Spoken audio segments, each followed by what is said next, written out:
Quelles sont tes racines et tes fondations? Alors, je t'explique. Mes racines, on va déjà dire les racines au point de vue implantation géographique. Je suis la seule née à Lyon. Je suis d'origine de part du côté du papa de Valserres, près de Gap, parce que jusqu'à mon arrière-grand-père, c'était des propriétaires viticulteurs. D'accord. Quand les grands-pères est décédés, je crois qu'ils étaient trop 4 ans, j'ai pas trop su là. Mon grand-père, à nous, avait 1 hectare de terrain, à lui de vigne, il avait un fermier, parce que lui était commercial, et il avait racheté la part de la maison de ses parents. Nous sommes allés voir avec Alain. Alain était impressionné par le pressoir, d'ailleurs, la maison. Et si tu veux, donc, il y a le côté, tu vas voir, il y a le côté terre. Puis du côté de maman, alors du côté du père de papa, du côté de la mère de mon papa, c'est autre chose. Parce que le grand-père, son père, pardon, était percepteur. Et le grand-père, l'arrière-grand-père, s'est fait muter à Mostaganem où elle est née, elle, là-bas. Elle a fait toute sa jeunesse. Elle est arrivée en métropole et la connaît pas, son mari. Ils ont eu une fille et 5 garçons. Cette grand-mère, il faut que j'en parle comme de l'autre, plus détail. Et du côté de maman, donc elle, la grand-mère Mostaganem, mais d'origine grenobloise à la famille. Hein. Du côté du grand-père paternel, donc comme je dis, Valserres et près de Gap. Et du côté de maman, alors là, pur et haut savoyard de génération, des deux côtés, hein, grand-mère. Alors du côté pareil, maman était la fille d'une famille de propriétaires agricoles. C'était plusieurs frères et sœurs. Et ma grand-mère y était rentrée, parce qu'elle cuisinait très bien, comme intendante. Parce qu'ils étaient 4 frères, je crois, plus des personnes qui venaient. Ils avaient besoin à demeure d'avoir quelqu'un pour l'intendance, la cuisine. Et elle s'est mariée avec le plus jeune des enfants. Hein. Mais c'était une de Montagny où est née maman de la Haute-Savoie. Alors là, je peux vous dire que dur. Voilà. Mes origines, elles sont là. La terre. Alors c'est là qu'il faut que je parle des grands-mères. Elles ont eu un rôle. Ces deux grands-mères ont quitté leur mari. Une avec 6 enfants, une avec 4 enfants. C'est la grand-mère paternelle, elle a quitté son mari. Je pense que le grand-père, alors lui, il ne buvait pas, mais il devait courir. Donc elle, ça a été vite vu. Elle est arrivée à Chambéry parce que sa meilleure amie habitait Chambéry. Et cette grand-mère, donc c'est là qu'elle avait une fille et 5 garçons. Et elle était très fière de dire, moi, tous mes garçons, ils ont un diplôme. Et c'était vrai. J'avais un oncle qui était menuisier ébéniste, qui s'est mis à son compte d'ailleurs. J'avais un autre oncle qui était électricien, qui avait des problèmes, il avait une femme bien malade. Et 3 garçons, dont papa qui était Benjamin, avec ses 2 grands frères aînés, les 2 aînés, qui se sont retrouvés donc au petit séminaire. Ils ont fait la primaire, je ne sais pas où, mais sur le petit séminaire. Et c'est allé jusqu'au bac, hein, brevet et bac après. Donc elle était fière d'avoir. Et il y a de quoi, hein. Mais je pense qu'intellectuellement, elle ne devait pas. Et elle a été chef caissière aux Dames de France à Chambéry. Donc, et maman, pareil, la grand-mère maternelle, 4 gosses. Elle était rentrée dans cette famille d'agriculteurs, là, propriétaires. Mais le grand-père, il buvait. Ouh, ça n'a pas été. Hein. Elle l'a quitté, elle est arrivée à Rumilly. Pourquoi? Et qu'est-ce qu'elle a fait, la grand-mère maternelle? Elle a pris un café qui s'appelait le Café des Sports à Rumilly. Comme elle cuisinait bien, elle faisait la cuisine. Et ma tante, la sœur aînée de maman, faisait le service. Elle n'était pas faite du tout pour ça, la sœur, mais c'est pas grave. C'est comme ça qu'elle a pu connaître son mari, qui était aux impôts, qui est devenu après, pas remis, mais en Ardèche, percepteur et tout. Et alors, ma maman, elle était petite, tout ça, et la grand-mère, elle avait quitté son mari, mais elle avait fait la connaissance d'un son autre mari, vieux garçon, qui venait tous les jours manger chez la grand-mère au Café des Sports. Un monsieur, le grand-père et son père étaient des gens. Hein. Et elle s'est mariée avec, ils ont eu 2 ans. Et ce grand-père-là, ce deuxième, parce que je n'ai pas connu le premier, moi, il n'a jamais fait de préférence au niveau du premier lit comme du deuxième lit. Et mon oncle qui était percepteur, ça a été pareil. Comme quoi, déjà, dans la famille, il y avait des gens, c'était structuré une bonne famille, et qui ne pouvaient pas avoir d'enfants avec ma tante, ils ont élevé mon frère Michel. Mais, c'est pas parce qu'il élevait, on était toujours ensemble. Donc voilà. Et ma grand-mère, donc maternelle, qu'est-ce qu'elle faisait? Elle faisait des extras dans les familles bourgeoises comme cuisinière. Et quand maman a eu fini l'école primaire, elle a fait rentrer chez Madame de Intel, puis une autre d'Intel, Madame de la penderie, Madame de. Elle a fait rentrer maman, et maman a appris le service, alors maman, le service à l'anglaise, à savoir, je crois même qu'ils ont payé une année d'école hôtelière, et à savoir se tenir et servir à l'anglaise et tout. Et qu'est-ce que tu as appris de tes parents? Oh, bah de mes parents. Alors, là, je vais parler de papa. Il avait de l'amour pour ses enfants. Avec maman, il chipotait, hein, attention. Mais il chipotait, il s'aimait beaucoup, parce que d'après, moi, j'ai eu mes parents jusqu'au bout. Hein. Mais si tu veux, avec ses enfants, tu sentais qu'il y avait de l'amour. Jamais une calotte. C'est arrivé peut-être à mon frère Georges parce qu'il a dit un 5 MERDE. C'est parti. Ils étaient aussi malades l'un que l'autre. Ouais. Mais c'était un père qui était avant-gardiste. Comme il avait fait des études déjà, il avait un bon bagage. Au petit séminaire de la Ravoire au-dessus de Chambéry, jusqu'à la seconde. Et ce papa, avec sa fille, il avait fait après des études de préparateur en pharmacie, mais il ne l'a jamais exercé. Et avec sa fille, il s'est rendu compte, je me promenais, et un jour il vient vers moi, enfin je vous explique peut-être que ça s'est passé. Hein. Il vient vers moi, puis il me dit, tu sais, tu t'es fatigué hein, quand on revient de promenade. Ben, je dis oui. Il dit, mais ça se voit. Alors il me plante devant le calendrier, et il me dit, je vais t'expliquer pourquoi tu es fatigué. Il m'a dit, tu vas devenir une jeune fille, c'est la vie, tu ne prendras pas peur, je t'explique comment ça va se passer. Et tu vois les croix là qu'il y a, parce que maman me dit, eh bien c'est ta maman, et il m'a expliqué la raison. Et il me dit, à partir du moment où tu vas devenir une jeune fille, il faut vivre ta jeunesse, mais il faut la vivre bien. Donc au fur et à mesure que tu grandiras, je t'expliquerai des choses. Et au fur et à mesure que j'ai grandi, ce papa prenait soin avec sa fille, assis à côté de moi, sans salir l'amour, hein, de me dire, voilà, maintenant tu arrives à un âge, tu vas avoir des garçons qui vont te faire un bisou, le bisou, oui. Et après, à partir de ce moment-là, aussi bien vis-à-vis des garçons, et surtout vis-à-vis des adultes, quel que soit l'adulte, tu me disais, famille ou ami, on te respecte ton corps. Si jamais il y a quelqu'un qui essaie, tu t'en défends et tu me le dis. J'ai dit d'accord, mais quand tu es jeune, tu ne penses pas à ça. Et après, quand ça a été plus loin avec Alain, il a vite compris qu'avec Alain, on allait se marier. Et là, il m'a expliqué. Si tu tombes sur un jeune homme, on comprend, c'est la vie. J'avais plus de 20, je suis marié à 22 ans. Mais tu fais attention et si tu te respectes, ça devrait bien se passer, en tout point de vue. Moi, mon père m'a appris à parler. Lui. C'est pour ça que je dis qu'il était avant-gardiste. Et comme il avait été chez les curés, il savait bien prêcher faux pour savoir le vrai. C'était mon meilleur confident. Mais tu m'étonnes. Il était sincère. Mais d'un autre côté, il m'avertissait de la vie en disant attention, sans salir, hein. Mais je discutais avec lui. Maman n'était pas comme ça. Elle n'osait pas, c'est pour ça qu'il a fait lui. Ils étaient beaux tous les deux, ils s'adoraient. Mais maman avait pas elle était travailleuse là-dessus. Donc, comme je disais, la grand-mère cuisinière, maman a pris ce métier. Elle a fait les saisons, maman, hein, et tout. Hein. Elle était prête à partir à Monte-Carlo quand la guerre s'est déclarée, tu vois. Et c'est comme ça qu'elle est arrivée à Chambéry, qu'elle a connu papa. Coup de foudre, tout ce qui s'ensuit. Moi, mes parents, ils étaient fous amoureux d'eux. Amoureux, je peux vous le dire. Hein. Mais je peux vous dire une chose, des scènes de jalousie. J'en ai eu quelques-uns. Et ils m'ont gavé. Et vous savez ce que je faisais, puisque papa, quand même. Le samedi soir, on avait le quartier libre, on va dire, dans la maison. On n'était pas riches, hein, parce que vu qu'il était malade, il n'avait plus la même paye. Hein. Et moi, je jouais au théâtre. Et tu sais qu'est-ce que je faisais au théâtre? Mon père et ma mère. Je les imitais dans leurs scènes de jalousie. C'était mon message. Alors après, ça s'est bien calmé au fil du temps. Et ce papa, si tu veux, il a fait de la musique, il a fait de la chorale. Et c'est lui qui m'a appris à chanter. Il lui faisait écouter ma voix. Et c'est lui, pour pas que pour que je chante sans casser ma voix, il me faisait chanter en mesurant le timbre, tu vois. Et on chantait à 3 voix avec lui et ma maman. Quand on était en réunion de famille ou entre amis, on chantait tous les 3. Il a fait de la musique. Alors ça, je sais qu'il m'avait parlé de la flûte traversière. Alors, hein. Et du coup, les 3 enfants que nous sommes, mon frère Michel a fait de la guitare et je crois je sais pas si c'est pas du saxo, peut-être pas du saxo, mais non, hein. Mon frère Georges l'harmonica et moi du piano. Et là, j'ai une jolie histoire à vous raconter, parce qu'elle est belle. Papa avait un ami, d'abord papa, du fait qu'il avait fait le petit séminaire, tous les samedis soirs, il y avait 2 copains, ils avaient préparé la messe. Voir les psaumes, les cantiques, tout ça, les choix. Et alors, à parmi ces 2 amis autres qu'il avait avec lui, il y en a un qui était travaillé à la mairie de Villeurbanne et qui était facteur d'orgue. Et il m'emmenait souvent aller le voir. Et un jour, ce monsieur, il se met au piano. Parce que moi, dès que je voyais un piano, il se mettait au piano. Il se met à mettre un disque de musique classique en route et il joue en même temps.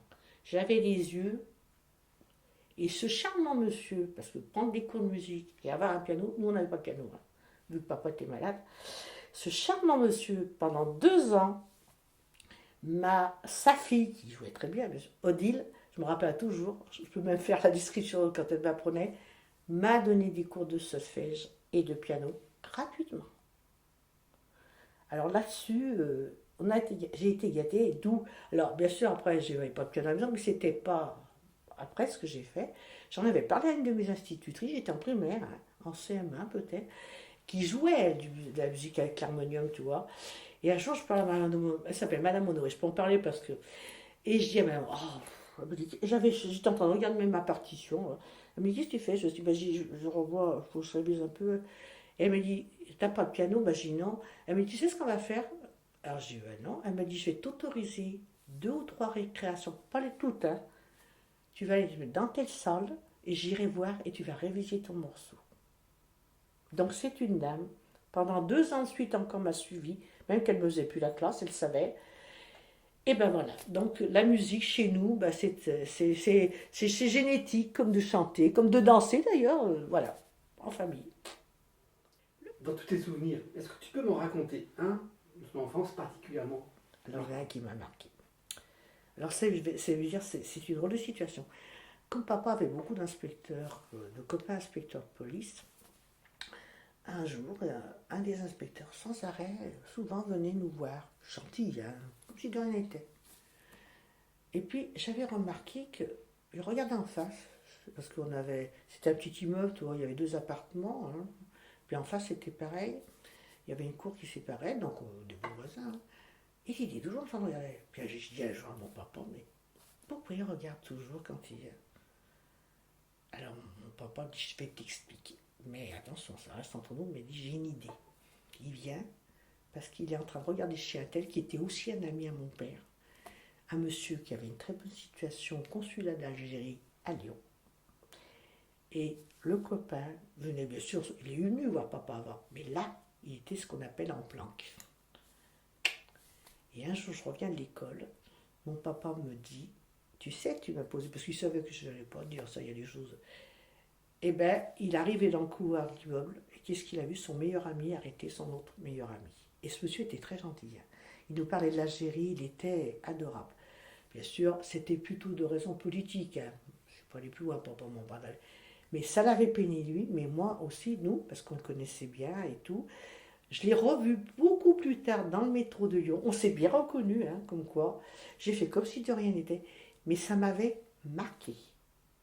Vraiment, là, quand tu as 2 bonnes personnes que tu connais, aussi bien à l'école, et que c'était les amis de papa, alors ça, c'est quelque chose. J'étais jeune, hein, quand je ne sais pas quel âge que j'avais, hein, 16-17 ans, un truc comme ça. Ah ben ça te marque. Oui, ça m'a marqué beaucoup. Et pourquoi tu penses que ça t'a marqué? Parce que des amis, l'ami de papa, un des meilleurs amis de papa, arrêtait un bon ami. Et c'était surtout ça qui... Et lui-même, d'ailleurs, était peiné, parce qu'il il savait ce que faisait l'ami qui a été arrêté, mais quand même, que ce soit son ami à lui, suscité à n'importe lequel, il en avait 2 ou 3, parce que mon père, ses connaissances, c'était les prêtres et les inspecteurs de police. Voilà. Ça, c'était sa vie. D'ailleurs, il avait un beau-frère qui était de gauche, communiste à fond, tonton, commissaire divisionnaire à 1, et mon oncle qui était percepteur, il était de gauche aussi, or papa était de droite, mais il discutait surtout avec mon oncle percepteur, jamais d'embrouille, il rigolait, hein, parce Alain et mon papa ont beaucoup de points communs. Ils sont plaisantins, pas bêtes, mais ils ont une manière de savoir, même quand papa disait des blagues, devant les enfants, jamais, en riant tonton percepteur, genre tu dis pas, non, toujours gentil, mais ils avaient la manière et l'art de savoir plaisanter. C'était chez eux nature, comme Alain. Et comme Alain, papa, après je vous dirai son parcours, l'administration, ça leur convenait pas. Quel enfant as-tu été? Oh, devine, bavarde, étourdie. La vie était belle, hein, mais que le papa était malade. Pas insouciant, parce que loin de là, mais si tu veux, j'avais 2 bonnes amies d'enfants dans ma rue Louis Gou à Villeurbanne. C'est une rue, Villeurbanne, c'était une commune communiste et socialiste, mais industrielle. Il y avait énormément d'entreprises à Villeurbanne, énormément, hein, des grosses entreprises. Alors, quand tu as affaire à des entreprises, tu as affaire à des ouvriers. Et il y avait beaucoup d'immigrants qui nous arrivaient, espagnols, polonais, italiens et autres. Le papa, pendant le temps qu'il a été malade, pendant au moins 11 ans, sans mentir, il s'est consacré à ces gens-là. Il leur remplissait tous leurs papiers. Il partait à la préfecture, on leur faire faire la carte de séjour. Il a connu énormément de monde. Il avait des copains inspecteurs, des curés, on en avait à la maison. C'était normal, on ne peut pas s'en passer. Hein. Mais des gens gentils, vraiment sensationnels. Et si tu veux, quand il est décédé, c'était une grande église, elle était archi pleine. Pour mes frères et moi-même, j'ai regretté de pas prévoir le cahier de condoléances, mais il fallait voir le monde qu'il y avait, les fleurs qu'on a reçues, malgré son défaut, mais il avait cette qualité d'aller aider. Et les gens nous l'ont bien rendu, hein, parce que ces gens-là, moi j'étais, et puis on ne les dénigrait pas chez nous, hein, mais ils te remerciaient avec un petit repas qui te faisait espagnol. Même les premiers maghrébins, hein, c'était pas des gens qui disaient, pareil, le couscous, je l'avais connu jeune, moi, tout ça. Et quand je me suis mariée avec Alain, tu me croiras, si tu veux, il était décédé, parce qu'il est mort 3 mois avant, il m'avait dit, tu sais, c'est moi qui ai vu la dernière fois en vie, il m'a dit, tu te maries très vite. Je te le dis, c'était prévu, même si je suis plus là, parce que ta maman ne te lâchera pas. Il avait raison.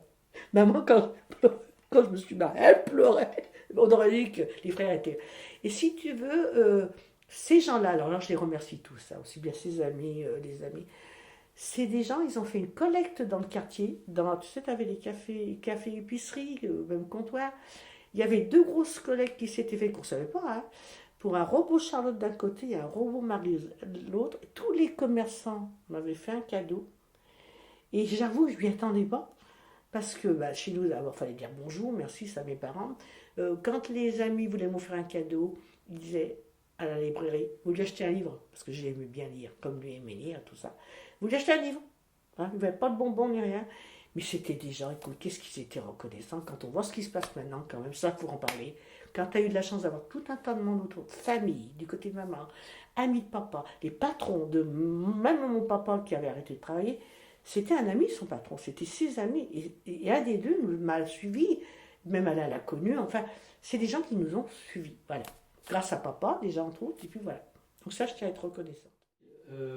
Quel était ton rapport avec t'avais des frères et sœurs? Oui, j'ai 2 grands frères. Quel était tes rapports avec eux? Alors, celui qui n'a pas été avec nous, mais comme on avait quand même une vie de famille, Michel, la petite sœur, c'est Georges aussi. Mais alors, ce qui était marrant, c'est que Michel, lui, c'est un garçon, il était beau garçon comme mon papa était. Georges aussi, un brun, un blond, c'est pas la question. Mais Georges, il était très introverti. Georges, il rougissait pour rien. Et quand je parlais de Georges à mon frère Michel, qui est malheureusement décédé, je disais, Georges, c'est le plus sensible des 3. Et Georges, quand je discutais avec lui, j'ai eu discuté sur nos parents surtout, il n'y avait jamais de critique. C'était nos parents. Moi, je disais, ouais, bon, quand même, papa, il aurait été un peu plus sérieux, il n'aurait pas été malade comme ça. Ah, mais c'était son père, il ne fallait pas critiquer. Parce qu'aussi, on avait un bon rapport avec papa, de ce côté-là, faux. Mais quand même, Georges, non, c'était le plus... Mais alors, qu'est-ce qu'il a pu m'embêter? Je vous explique. Quand j'étais au cours préparatoire, ça, il faut que je vous la raconte parce qu'elle est pas mal. Donc, on avait une enseignante, elle n'aimait que les enfants qui marchaient bien. J'en étais pas une, donc j'ai redoublé mon cours préparatoire. J'ai été contente parce que c'était cette fameuse Madame Honoré que j'ai eue, là, qui jouait le piano, qui m'avait récupéré et j'ai jamais redoublé. Hein. Après, j'ai suivi. Et 2 ans après, j'apprends qu'à cause des parents d'élèves, elle était partie ailleurs, cette méchante femme. Parce que tu sais qu'elle était dure, avec des copines qui portaient de bonnets d'âne à la récréation. Hein. Moi, j'ai évité, hein, mais, hein. Donc tu te rends compte, à l'époque, qu'il soit sévère avec nous, parce qu'on avait le respect de l'enseignant, hein. Mais aller mettre un enfant qui a déjà des difficultés, qui a de la peine à apprendre, tu lui colles la monnaie d'âne parce que toi, l'enseignant, une enseignante, c'est comme de tout. Son rôle le plus beau, c'est de sortir du bas pour faire monter en haut. C'est ça le rôle d'une enseignante. Là, elle a gagné. Celle qui a de la facilité, tant mieux. Celle qui arrive à s'en sortir, tant mieux. Mais celle, la pauvre, qui est au fond du trou, là. Là, moi, elle m'a fait redoubler. Hein. Elle m'a fait redoubler, j'étais petite. Et mon frère Georges, lui, il était en CM2 quand j'étais au cours préparatoire. Hein. Donc, il allait me chercher à la sortie de l'école. Et elle, j'arrivais, tirer l'oreille. Toute la nanana, ça avait grandi. Enfin, oh là là, il a été vu. Mais bon, je n'en veux pas. Hein, parce qu'ils avaient parents. Vous lui passez tout. Bon, voilà, c'était comme ça. Mais ça n'empêche pas que je l'aime bien. Hein. Mais on était 3 caractères, 3 différents. Mais quand même, avec le frère aîné, c'est marrant. Avec qui on n'a pas vécu tout le temps, donc on a bien vécu. Mais j'étais plus proche de Michel que Georges. Parce qu'il me taquinait, comme Alain aussi, il me taquine. Hein. Donc, avec mes frères, mais quand même, quand je me suis mariée, hein, la petite sœur, d'un coup, elle grandissait. Ben, ils étaient tout attendris. En plus, on est le père et le papa. Hein. Mais c'est vrai que c'est marrant, les frères, c'est eux, ils avaient 18 mois d'écart, puis ils étaient tout le temps en vacances. La grand-mère maternelle recevait tous ses trois grands-neveux de petits-enfants, 42 à 43, 42, 41, 42, 40. En vacances, tous les trois, elle les avait que pour elle au mois de juillet. Après, Georges restait plus longtemps, comme papa était malade, tout ça. Mais Georges, avec moi, il était dur. Mais bon, je ne lui reproche pas. Hein. Eux, ils travaillaient mieux que moi à l'école, ils avaient de la facilité. Bon, ben voilà, mais c'est pas pour ça que. Parce que Georges, il s'en est vu quand même, lui aussi, avec un papa malade. Hein. Il est allé s'engager dans l'aviation, c'est pas évident. Hein. Il s'en est sorti comme ça. Puis il a appris l'électronique, tout ça, il faut dire ce qu'il est, hein, en plus de la famille, mais il s'en est vu. Mais alors avec moi, oh là là, il a été dur. Attends, je n'en veux pas, c'est la vie, c'est les frères, puis voilà. Après ça s'est bien aidé, puis après on menait notre vie, puis voilà. Quel était l'écart d'âge que vous aviez ensemble? Alors moi j'étais née, moi avec mon frère Georges c'était 5 ans, et mon frère Michel c'était 6 ans. Michel était né en avait 42 à Castres. Alors on va arriver là-dessus. Pourquoi je vous en parle? Papa donc fait des études, la préparateur en pharmacie. Il avait dû travailler chez un copain d'attendant que. Il part à Castres dans la cavalerie. Mais lui, c'était le côté, si tu veux, concours hippique et musique. Hein. Et donc, il parade. Mais il me dit, j'avais une troupe des chevaux, moi qui n'étais jamais monté, donc il a fait du manège, hein, tout ça. Mais il a fait une bonne. Il a dû y aller en 41, et fin 42, c'était fini. Et là, c'était pendant la guerre, de 42 à 40, de 43 à 47, inclus. Je vais vous dire que le travail que mon père, il a travaillé à la mairie, et ils instauraient les halles, les abattoirs, pour plus que les bouchers abattent de la viande, sur le plan sanitaire, hein, clandestinement. Ça se passe par les abattoirs, que les bêtes soient avec un numéro et tout. Et surtout, qu'ils n'abattent pas de la viande clandestinement pour la vendre au marché noir.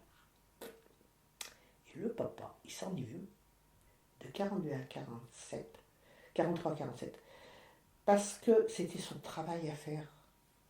Alors, il payait une petite quelque chose pour les abattoirs, comme hein, mais c'était surtout. Alors, les bouchers qui étaient honnêtes, il n'y avait pas de problème.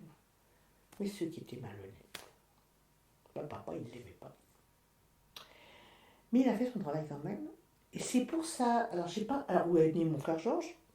Heureusement qu'ils n'ont pas fait 36. Et il est arrivé à Lyon. Pourquoi papa? Qu'est-ce qui a fait qu'il est venu à Lyon? J'en sais rien. Parce qu'il servait de boîte aux lettres pour la résistance et il s'occupait du FFI. Il avait une colonne à lui qui dirigeait. Moi, c'est une cousine qui m'a montré la photo. Hein, parce qu'elle me dit, je vais te donner pour faire voir ton père. Et c'est ce qu'il a fait. Alors, il m'a raconté des trucs. Il m'a raconté ce qu'il avait vécu. Et je pense qu'au niveau des bouchers qui n'étaient pas contents, qui ne l'aimaient pas, il a dû être, comment te dire, dénoncé comme quoi il faisait partie de la résistance. Et le papa m'a dit, je me suis retrouvée arrêtée, la tête en bas, les pieds en l'air. Ce qui m'a sauvée, c'est quoi? L'allemand qu'il avait appris et la musique. Ça n'a pas été plus loin.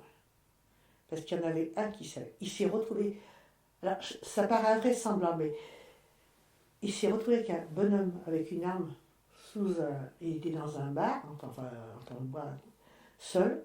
Il y avait un bonhomme qui lui pointait une arme sous la table.